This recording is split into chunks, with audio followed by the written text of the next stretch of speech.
Assalamualaikum warahmatullahi wabarakatuh. Perkenalkan, nama saya Hardi Perwira. Saya dari SMA Negeri 1 Kelapa Kampit.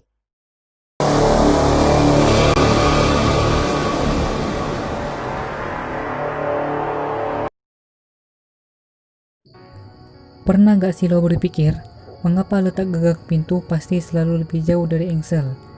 Mengapa posisinya gak di tengah-tengah atau dekat dengan engsel? Apakah dari segi kemudahan untuk membuka pintu tersebut? Mari kita lihat penjelasan berikut. Sebelumnya, kita akan membuka pintu di titik yang berbeda, yaitu yang pertama pada gagang pintu, kedua pada bagian tengah pintu,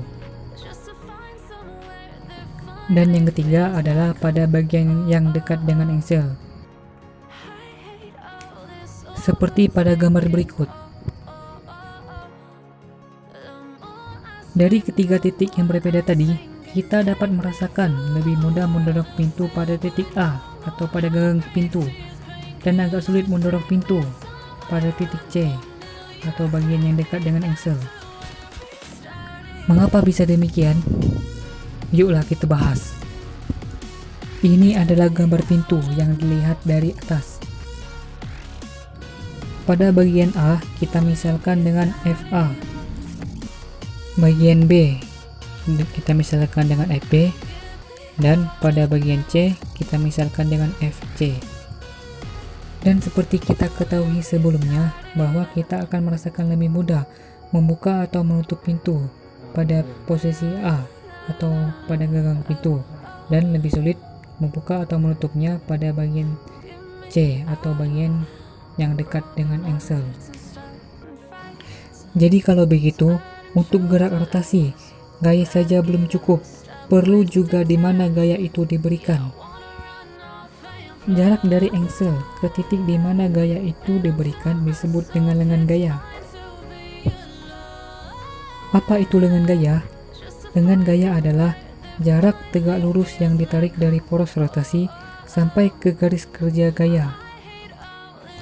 Berarti lengan gaya pada titik C sama dengan 0, karena C berada di sumbu putar atau engsel.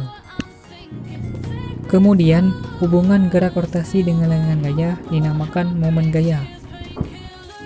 Apa itu momen gaya? Momen gaya adalah gaya pada sumbu putar yang dapat menyebabkan benda bergerak melingkar atau berputar. Maka dari itu, dapat kita simpulkan bahwa semakin besar lengan gaya dan gaya yang diberikan, maka semakin besar pula momen gaya yang dihasilkan. Hal inilah yang membuat kita mudah membuka dan menutup pintu pada gagang pintu. Dan sebaliknya, jika lengan gaya dan momen gaya yang dihasilkan kecil, maka pintu lebih sulit terbuka atau tertutup. Sekian penjelasan tentang gagang pintu yang letaknya selalu jauh dari engsel pintu itu sendiri.